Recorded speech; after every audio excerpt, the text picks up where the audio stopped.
Good morning बच्चों। आज हम पढ़ेंगे कक्षा 10वीं गणित अध्याय 3 एक चर का द्विघात समीकरण के अंतर्गत हम पढ़ेंगे वर्ग समीकरण के मूलों का योगफल और गुणनफल। चलिए इसके बारे में हम पहले जान लेते हैं इसका फार्मूला क्या होता है। सबसे पहले हम जानते हैं वर्ग समीकरण। वर्ग समीकरण हम पढ़ चुके हैं और वर्ग समीकरण का मानक रूप होता है ax² + bx + c = 0। इस रूप में आपको वर्ग समीकरण दिया जाएगा। क्योंकि वर्ग समीकरण है तो मानक रूप आपको पता होना चाहिए। इसका मूलों का योगफल और गुणनफल आपको ज्ञात करना है। तो हम यहाँ से तुलना करेंगे और यहाँ से a का मान, b का मान और c का मान निकाल लेंगे। अब होता है मूलों का योगफल। चूँकि वर्ग समीकरण के दो मूल होते हैं जिसका नाम होता है अल्फ़ा और बीटा, ये दो मूल कहलाते हैं। ठीक है, तो यहाँ पर लिखा है हिंदी में मूलों का योगफल। चाहे तो आप इसके स्थान पर अल्फ़ा और बीटा लिख सकते हैं। क्योंकि योगफल है तो बीच में क्या लिखेंगे, प्लस। इसको हिंदी में इस तरह से लिखेंगे और इस तरह से शाब्दिक या कथन संकेत रूप में इस तरह से भी लिखा जा सकता है।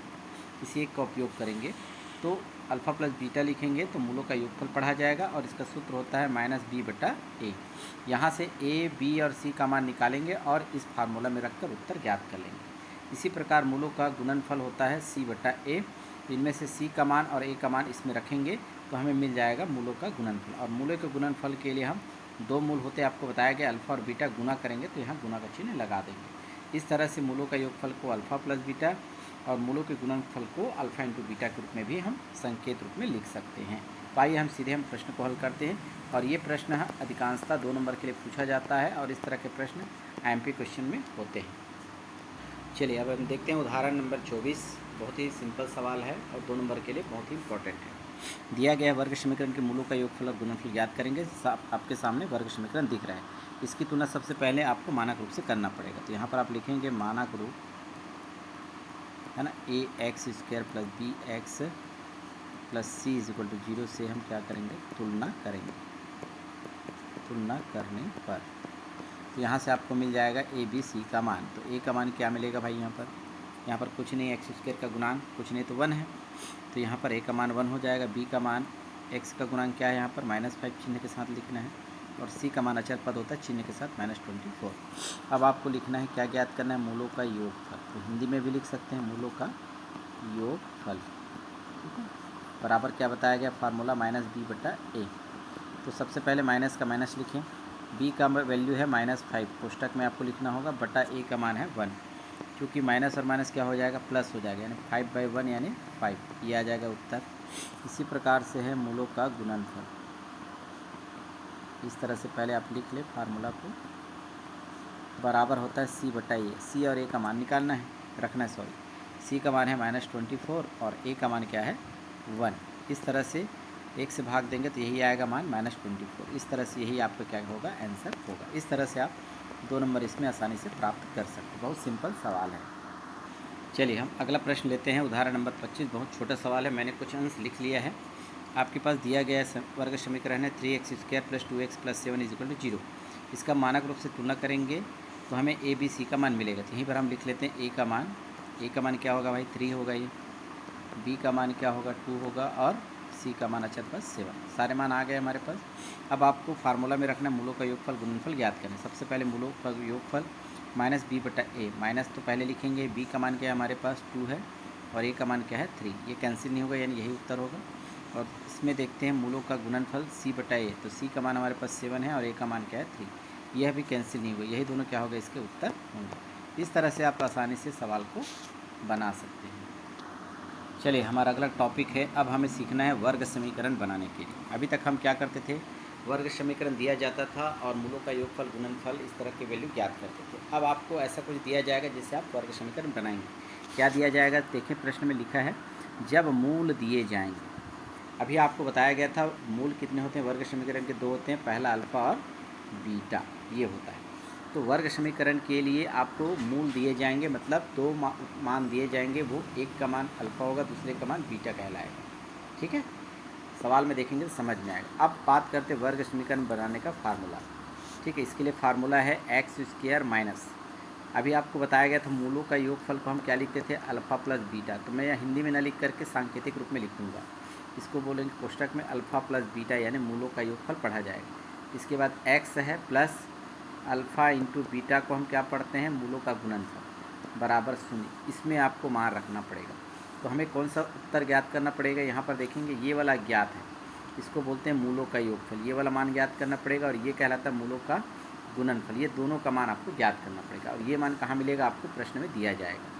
अर्थात एक बार जोड़ना पड़ेगा और एक बार क्या करना पड़ेगा, गुना करना पड़ेगा। और ये मान आप इस सूत्र में रखेंगे तो क्या बन जाएगा, ये वर्ग समीकरण बन जाएगा। ध्यान देंगे जब मूल दिए गए हैं तो इस तरह से आपको कैसे हल करना अभी आपको बताया जाएगा। तो आगे देखते हैं इस तरह से संबंधित प्रश्न। चलिए अब हम एक प्रश्न लेते हैं, उदाहरण नंबर 26। ये भी बहुत ही महत्वपूर्ण प्रश्न है। वर्ग समीकरण बनाइए जब मूल दिए गए हैं। तो दो वैल्यू दिया है 3 और -8, यानी कि आपको हल में दिया गया माना कि पहले को अल्फ़ा मानेंगे, आपको बताया गया था 3 और बीटा का मान क्या रखेंगे, -8। अब आपको ये भी बताया गया फार्मूला क्या है यहाँ पर, x² minus alpha plus beta x है, फिर प्लस है alpha into beta is equal to 0। ये वाला मूलों का योगफल है और ये वाला मूलों का गुणनफल। इसको ज्ञात करना पड़ेगा तो यहाँ पर हम बना लेंगे ऊपर में ही। तो अल्फ़ा प्लस बीटा यानी जोड़ना पड़ेगा दोनों को। तो अल्फ़ा का मान क्या है 3, फिर प्लस और बीच में उसके बाद है बीटा का मान -8, यानी इसको थोड़ा शॉर्ट आउट करेंगे तो 3 - 8 होगा, यानी 3 में 8 नहीं घटेगा। तो नहीं घटेगा तो क्या लेते हैं माइनस। अब 8 में 3 को घटा देंगे तो कितना आएगा 5, यानी इसका मान हो गया -5। अब अल्फ़ा इंटू बीटा की ज़रूरत पड़ेगी, दोनों का गुना करेंगे, 3 गुना और बीटा का मान है -8, तो प्लस माइनस क्या होगा, माइनस होगा और 8 क्या होगा 24। तो -24 आ गया और इसमें आया -5। दोनों मान ये कहाँ पर रखेंगे, सूत्र में रखेंगे। तो x² है माइनस अल्फ़ा प्लस बीटा का मान देखेंगे रखेंगे -5, तो कोष्टक के अंदर रख लें -5 और x का x, फिर प्लस है और अल्फ़ा इंटू बीटा का मान क्या है -24, तो कोष्टक में रख लें -24 इज इक्वल टू 0। इसका मतलब आगे प्रोसेस करेंगे तो चिन्ह का गुना हो जाएगा। x² है माइनस माइनस क्या होगा प्लस, 5x का 5x और माइनस प्लस माइनस होता है और 24 का 24 इज इक्वल टू 0। ये क्या बन गया आपके लिए, वर्ग समीकरण। यही है आपका आंसर। इस तरह से बना सकते हैं। अभी 2025 की परीक्षा में इस तरह के प्रश्न एग्ज़ाम में पूछे गए थे। हालांकि वो प्रश्न पुस्तक में नहीं था, लेकिन डाटा को बदल दिया गया था, तो आप ध्यान रखेंगे। चलिए पेज नंबर 97 पर ऊपर ही पेज पर लिखा है द्विघात समीकरण या वर्ग समीकरण बनाइए जिसके मूल दिए गए हैं 2 और 3। ठीक है, तो आपको क्या करना है, हल करते समय सबसे पहले मानना पड़ेगा आपको। माना 2 मूल होते हैं अल्फ़ा और बीटा, तो पहले को मानेंगे 2 अल्फ़ा के स्थान पर और बीटा बराबर मानेंगे 3। ठीक है, तो हमें अल्फ़ा प्लस बीटा की ज़रूरत पड़ेगी। ठीक है, क्योंकि हम फार्मूला जानते हैं। यहाँ पर मैं फार्मूला भी लिख लेता हूँ, x² minus alpha plus beta और x है, फिर plus alpha into beta is equal to 0। ठीक है, अब इसमें हमको अल्फ़ा प्लस बीटा इसी में ही लिखना है, तो अल्फ़ा प्लस बीटा यानी जोड़ना पड़ेगा। तो अल्फ़ा का मान है 2 प्लस बीटा का मान है 3, तो कितना होगा 5। इसी प्रकार अल्फ़ा इंटू बीटा यानी गुना करेंगे, तो अल्फ़ा का मान 2 है गुना बीटा का मान 3, गुना करेंगे तो 6 आएगा। ये दोनों मान हमें क्या करना है, इस सूत्र में रखना है। तो x² का x² minus alpha plus beta का मान कितना है 5, x का x plus alpha into beta का मान है 6 इज इक्वल टू 0। यही आपका क्या होगा, आंसर होगा, क्योंकि ये वर्ग समीकरण बन चुका है। बहुत ही छोटा प्रश्न है, बार बार अभ्यास करेंगे तो ये प्रश्न भी, कोई भी प्रश्न हो, बन जाएगा। चलिए अगला इसी का प्रश्न दूसरा देखते हैं। आपको वर्ग समीकरण बनाने के लिए प्रश्न दिया गया और मूल दिया गया है -5 और -3। तो पता है मूल क्या होता है, अल्फ़ा और बीटा होता है, इसलिए अल्फ़ा का मान -5 लिखेंगे और बीटा का मान लिखेंगे -3। तो आपको पता है फार्मूला में क्या ज़रूरत पड़ता है, अल्फ़ा प्लस बीटा की ज़रूरत पड़ती है। तो इसको पहले हल कर लें। अल्फ़ा का मान क्या है -5, फिर बीच में प्लस है, बीटा का मान है -3, इस तरह से। तो यहाँ पर इसको थोड़ा शॉर्ट आउट कर लें, -5 का -5 माइनस प्लस क्या होगा, माइनस होगा और ये 3 का 3 रहेगा। तो -5 -3 कितना होता है -8, यानी अल्फ़ा प्लस बीटा का मान कितना आ गया -8।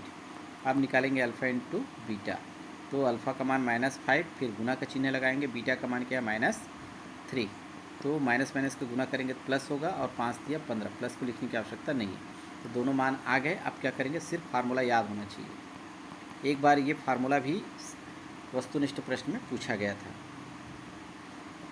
ये अब इस तरह से हम फार्मूला याद कर लेंगे और इस तरह से लिख लेंगे। अब इसके बाद हमें अल्फ़ा प्लस बीटा का मान रखना पड़ेगा आगे प्रोसेस में। x² का x² minus alpha plus beta का मान क्या है -8। यहाँ पर आप कोष्टक के अंदर रखना पड़ेगा, चूँकि ये माइनस में -8 और ये माइनस पहले से है ना, ध्यान दें। x का x plus alpha plus beta का मान क्या है 15 यानी 15 इज इक्वल टू 0। अब हम x² का x² माइनस माइनस क्या होगा प्लस 8x का 8x plus 15 is equal to 0। ये बन गया आपका वर्ग समीकरण, अर्थात यही आपका क्या है आंसर होगा। 2025 में आए हुए प्रश्नों को हम अंत में आपको हल करके बताएंगे। चलिए एक और महत्वपूर्ण प्रश्न है हमारे पास, उदाहरण 28। यहाँ पर भी सेम प्रश्न है लेकिन देखने में थोड़ा अलग दिख रहा है प्रश्न, इसलिए बारीकी से देखिए बिना स्किप वीडियो, तभी समझ में आएगा। तो चलिए हम देखते हैं आगे क्या लिखा गया है। दो मूल दिए गए हैं, अल्फ़ा और बीटा दो मूल होते हैं, और है ना वैल्यू दिया गया है 2 + √7 और 2 - √7।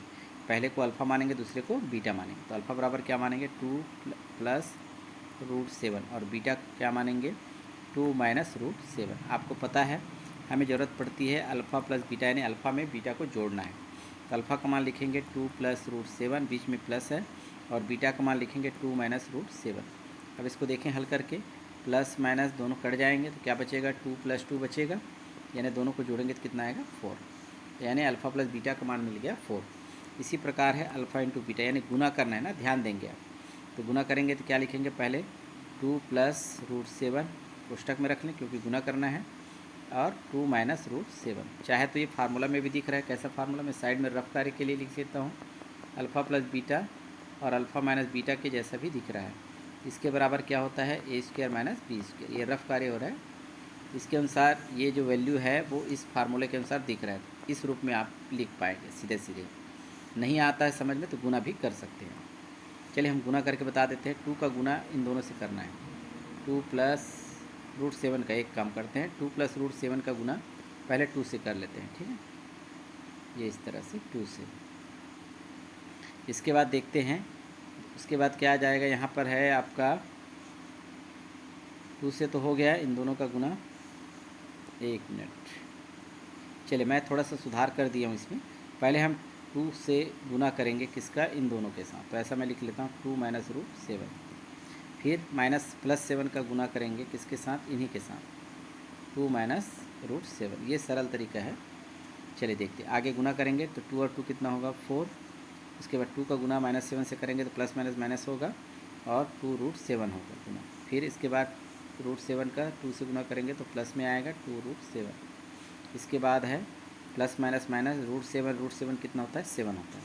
ये दोनों इक्वल है और प्लस माइनस है तो क्या हो जाएगा, कट जाएगा। तो क्या आएगा यहाँ पर 4 - 7, ठीक है, यानी कि 4 में 7 नहीं घटेगा तो क्या आएगा ऋण चिन्ह, अब 7 में 4 उल्टा करके घटा दे तो कितना आएगा 3। तो इस तरह से अल्फ़ा इंटू बीटा का मान आया -3। अब हमें फार्मूला लिखना पड़ेगा, मैं कलर चेंज कर लूँ। फार्मूला क्या है भाई, आपको बता रहे थे x² - अल्फ़ा प्लस बीटा और x plus alpha into beta is equal to 0। ये तो याद हो गया होगा।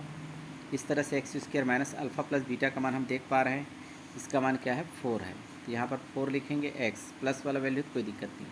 फिर इसके बाद देखेंगे प्लस, अब अल्फ़ा इंटू बीटा का मान क्या है -3, तो इसको कोष्टक में लिखना पड़ता है जब माइनस में हो, क्योंकि आगे इसमें प्लस माइनस का गुना भी होगा। x² - 4x है, और प्लस माइनस क्या होगा माइनस और 3 इज इक्वल टू 0, अर्थात यही आपका क्या है आंसर होगा। तो आप इस प्रश्न को भी देख लीजिएगा, जब मूल दिए गए हैं तो वर्ग समीकरण कैसे बनाया जाता है। चलिए अगला हमारा प्रश्न है, इसमें भी आपको बनाना है वर्ग समीकरण, लेकिन तरीका अलग होगा। कहने का मतलब आपको प्रश्न में कुछ अलग दिया होगा। इससे पहले हम पढ़ रहे थे मूल दिए गए थे, लेकिन अब प्रश्न पढ़ें जब मूलों का योगफल और मूलों का गुणनफल दिया गया है, तब क्या बनाएंगे आप, वर्ग समीकरण बनाएंगे। वर्ग समीकरण का फार्मूला तो यही रहेगा जो अभी बताया गया था, alpha plus beta x plus x और alpha into beta is equal to 0। ये वर्ग समीकरण का फार्मूला, ये तो लगेगा ही। लेकिन आपको क्या है, मूलों का योगफल यानी दिया जाएगा पहले से, यानी अल्फ़ा प्लस बीटा पढ़ते हैं मूलों का योगफल, डायरेक्ट आपको जोड़ना नहीं पड़ेगा, ये मान आपको दिया जाएगा। मूलों का गुणनफल किसको बोलते हैं, अल्फ़ा इंटू बीटा, ये मान डायरेक्ट आपको दिया जाएगा, सीधे सीधे आपको रखना है मान को, ये वाला मान यहाँ रख देना है बस। तो क्या बन जाएगा आपका वर्ग समीकरण। ये वाला प्रश्न उससे भी ज़्यादा सरल है, प्रश्न को आपको पढ़ना और समझना होगा क्या दिया गया है। चलिए देखते हैं इससे संबंधित सवाल। चलिए अगला हम देखते हैं उदाहरण 25, और ये प्रश्न 2025 में अर्थात इसी साल ये पूछा गया था 2 नंबर के लिए। तो ध्यान दीजिएगा क्या पूछा गया है, वर्ग समीकरण बनाने के लिए बोला गया, और बोला गया है कि मूलों का योगफल आपको दिया गया है, मूलों का गुणनफल दिया गया है। यानी कि आप सीधा सीधा हम संकेत में लिख सकते हैं क्या दिया गया है, अल्फ़ा प्लस बीटा पढ़ सकते हैं संकेतिक रूप में, यानी मूलों का योगफल को अल्फ़ा प्लस बीटा पढ़ते हैं। तो यहाँ पर आप देख पा रहे हैं अल्फ़ा प्लस बीटा का मान कितना है, -8 दे दिया गया। पहले गुणनफल कितना दिया गया, मूलों का गुणनफल लिखा रहेगा अल्फ़ा इंटू बीटा। सांकेतिक रूप में क्या दिया गया, 4। दोनों उत्तर आ गए हैं आपके पास। सीधे सीधे आपको वर्ग समीकरण बनाने के लिए फार्मूला लगाना है। Alpha plus beta x plus alpha into beta is equal to 0। अर्थात कहने का मतलब है ये वाला मान यहाँ रखेंगे और ये वाला मान यहाँ रखेंगे। ठीक है, चलिए देखते हैं, इसको रख लेते हैं। तो एक्स स्क्वायर का x square minus alpha plus beta का मान क्या है, -8। तो कोष्टक में रखें, जब भी माइनस हो तो एक्स का x plus alpha plus beta का मान क्या है, 4 इज इक्वल टू 0। और इसको फिर हल करना पड़ेगा, एक्स स्क्वायर माइनस माइनस क्या होगा, प्लस 8x का 8x plus 4 is equal to 0। बहुत छोटा और बहुत सिंपल प्रश्न है और आपको 2 नंबर यूँ ही प्राप्त हो जाएंगे। तो ये प्रश्न बहुत ही बेहतर है। आगे देखते हैं कुछ नया प्रश्न। चलिए आगे हम प्रश्न इसी से संबंधित प्रश्न देखते हैं। प्रश्नावली 5 का पहला सवाल। ठीक है, इसमें से हम 2 प्रश्न अध्ययन करेंगे। पहला सवाल लेते हैं। दिया गया मूलों का योगफल -4 और मूलों का गुणनफल दिया है -12। क्या बनाना है, वर्ग समीकरण बनाना है। आप प्रश्न पढ़ लीजिए। मूलों का योगफल दिया गया है, इसको हम क्या लिख सकते हैं, अल्फ़ा प्लस बीटा का मान, यानी मूलों का योगफल दिया -4 और बीटा का मान अल्फ़ा इंटू बीटा मतलब मूलों का गुणनफल का मान है -12। ये दिया गया है, तो सीधे सीधे फार्मूला लगा देंगे। एक्स स्क्वायर माइनस कोष्टक में अल्फ़ा प्लस बीटा यानी मूलों का योगफल एक्स प्लस मूलों का गुणनफल इज इक्वल टू 0। दोनों के मान हमारे पास है। एक्स स्क्वायर का x square minus alpha plus beta का मान क्या है, -4 कोष्टक में लिखेंगे, और एक्स का x plus alpha plus beta का मान -12 इज इक्वल टू 0। अब आपको माइनस माइनस के यहाँ पर गुना करना पड़ेगा। आगे प्रोसेस में x square minus minus plus 4x का 4x और माइनस प्लस क्या होगा माइनस, और 12 का 12 इज इक्वल टू 0। यही आपका क्या है, आंसर है, अर्थात वर्ग समीकरण है। बहुत छोटा सवाल है। आगे देख, चलिए अगला फिर वही प्रश्न है, इसी का हम दूसरा प्रश्न लिए हैं, है ना। मूलों का योगफल 6 दिया गया, मूलों का गुणनफल -9 दिया गया है।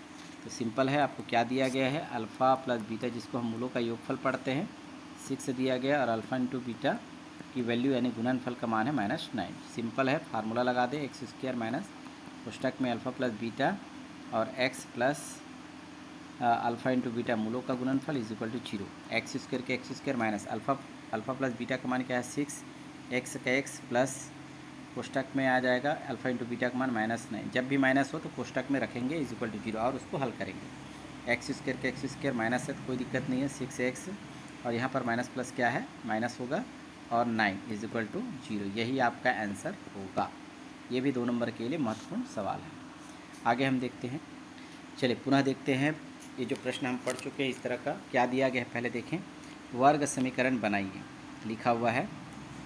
कब बनाना है, जब मूल दिए गए। तो आप मूल की बात आती है तो अल्फ़ा और बीटा मानना पड़ता है।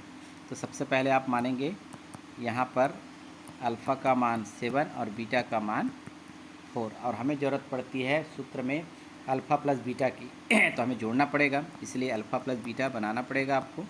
तो दोनों को हम जोड़ेंगे, 7 अल्फ़ा के स्थान पर प्लस का प्लस और बीटा के स्थान पर 4, तो दोनों का योग 11 यानी 11 होगा। और इसी प्रकार से हम अल्फ़ा इंटू बीटा यानी गुना करेंगे, तो 7 इंटू 4 यानी 28 आएगा। अब क्या करेंगे, फार्मूला लगाएंगे। एक्स स्क्वायर इसलिए minus alpha plus beta x plus alpha into beta is equal to 0। X square का x square minus alpha plus beta की वैल्यू कितनी है, 11 है, एक्स फिर प्लस अल्फ़ा इंटू बीटा का मान 28 इज इक्वल टू 0। इसमें कोई दिक्कत नहीं, क्योंकि ये धनात्मक मान है, इसलिए कोई प्रॉब्लम नहीं होता है, एक ही लाइन में उत्तर आ जाता है। यही आपका क्या होगा, आंसर होगा। एक और प्रश्न देखते हैं इसमें। चलिए इसी का हम तीसरा प्रश्न लेते हैं जो अच्छा है। तो मूल दिए गए हैं तब आपको वर्ग समीकरण बनाना है। ठीक है, तो क्या मानते हैं, अल्फ़ा पहला मूल -2 दिया गया और बीटा का मान क्या है 4। तो आपको क्या ज़रूरत पड़ेगी, अल्फ़ा प्लस बीटा की आवश्यकता होगी। तो अल्फ़ा का मान क्या है -2 और प्लस का प्लस बीटा का मान 4। अब देखें 4 में हम 2 घटा सकते हैं, बिल्कुल। तो 4 में 2 घटाएंगे तो क्या होगा, 2 आएगा। तो अल्फ़ा प्लस बीटा का मान 2 आ गया। अल्फ़ा इंटू बीटा की भी ज़रूरत पड़ेगी। अल्फ़ा का मान -2 और प्लस के स्थान पर गुना लिखेंगे, और बीटा का मान है 4। तो प्लस माइनस क्या होगा, माइनस, 4 का गुना 2 से करेंगे तो 8। तो दोनों के उत्तर तो यहाँ पर आ गए। अब फार्मूला में इसको रखना पड़ेगा। तो फार्मूला है एक्स स्क्वायर माइनस कोष्टक में alpha plus beta x plus alpha into beta is equal to 0। X square का x square minus alpha plus beta का मान हमारे पास क्या है 2 है और x का x और प्लस का प्लस अल्फ़ा इंटू बीटा का मान है -8। कोष्टक में रखना, जब भी माइनस की वैल्यू आए एक बार और हल करना पड़ेगा। 2x का 2x सही रहेगा, यहाँ पर माइनस प्लस है तो -8 इज इक्वल टू क्या हो जाएगा 0। इस तरह से आप सवाल को बनाने की कोशिश करेंगे तब, है ना। चलिए इसमें से अब देखते हैं प्रश्नावली का तीसरा में बहुत सारे सवाल, इसमें 2-3 प्रश्न अध्ययन करते हैं और आज के वीडियो फिर समाप्त करेंगे। और अगले टॉपिक में हम इस अध्याय से आने वाले इम्पॉर्टेंट 3 या 4 साल के प्रश्नों का हम अध्ययन आपको बताएंगे। तो चलिए देखते हैं इसमें से कुछ प्रश्न।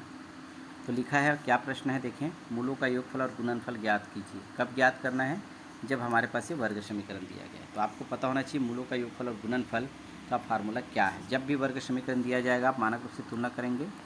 मानक रूप, तो मानक रूप क्या है, ax² है प्लस bx है plus c is equal to 0 से हम क्या करेंगे, तुलना करेंगे। तुलना करने पर हमको क्या मिलेगा, a b c का मान। a का मान आपको दिख रहा है, x² का गुणांक 3 है तो 3 आएगा।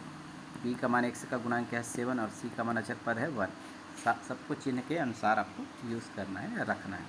अब हमारे पास क्या है, मूलों का योगफल ज्ञात करना है। तो हिंदी में भी लिख सकते हैं और संकेत में भी। तो हम हिंदी में लिख रहे हैं मूलों का योगफल। इसके बराबर क्या फार्मूला बताया है, -b/a। ठीक है, भूल तो नहीं गए ना, ध्यान दीजिएगा। तो फिर माइनस का पहले माइनस, b का मान क्या है 7 और a का मान क्या है 3, तो ये कैंसिल नहीं होगा, इसलिए यही उत्तर होगा। और है मूलों का योग के फल के बाद आएगा गुणनफल। इसका फार्मूला भी सिंपल है, c/a। तो c का मान आपको दिखाई दे रहा है 1 और a का मान क्या है 3, ये भी कैंसिल नहीं होगा, अर्थात ये दोनों आपके उत्तर होंगे। नेक्स्ट इसका और प्रश्न देखते हैं। चलिए देखते हैं इसी का एक और प्रश्न। प्रश्न नंबर है इसका चौथा, तीसरे का प्रश्न आपके स्क्रीन पर दिख रहा है। इसमें आपको योगफल और क्या ज्ञात करना है, गुणनफल ज्ञात करना है। तो सबसे पहले आपको वर्ग समीकरण दी गई, उसमें से आपको एक मानक रूप से तुलना करना होता है। मानक रूप लिखेंगे ax² plus bx plus c is equal to 0 से हम तुलना करेंगे। स्क्रीन पर आपको प्रश्न दिखाई दे रहा है वर्ग समीकरण, ठीक है। यहाँ से आपको a का मान निकालना पड़ेगा, तो क्या होगा x² का गुणांक 2, b का मान ध्यान देंगे x का गुणांक, ये पूरे मान आ जाएंगे -2√6 और c का मान अचर पद है 3। अब आपको ज्ञात करना है मूलों का योगफल। फार्मूला आपको बता दिया गया है -b/a। तो सबसे पहले माइनस को आपको लिखना ही है, फिर b का मान क्या है माइनस, तो कोष्टक में लिखें -2√6/a का मान क्या है हमारे पास 2। तो माइनस माइनस क्या हो जाएगा, यहाँ पर प्लस हो जाएगा और 2 कैंसिल हो जाएगा, तो क्या आएगा √6 आएगा। इसी प्रकार है मूलों का गुणनफल, इसका फार्मूला होता है c/a। तो c की वैल्यू क्या है 3 और a की वैल्यू है 2, कैंसिल नहीं होगा, तो ये क्या है आपका आंसर, यही दोनों होगा। इस तरह से ये पूरा कंप्लीट हो जाता है आपका प्रश्नावली 5, और ये चैप्टर भी है ना लगभग समाप्ति पर है। और नेक्स्ट वीडियो में आपको 2025, 24 और 23 देखते हैं, सभी के इम्पोर्टेंट क्वेश्चन आपको बताएंगे या अध्ययन करके या हल करके बताया जाएगा। तो आप नेक्स्ट वीडियो का इंतज़ार कीजिएगा, और यदि वीडियो अच्छे लगे तो आप इसे लाइक और सब्सक्राइब करें। कमेंट करना चाहिए, आप लोगों का अभी तक कोई कमेंट नहीं आता है।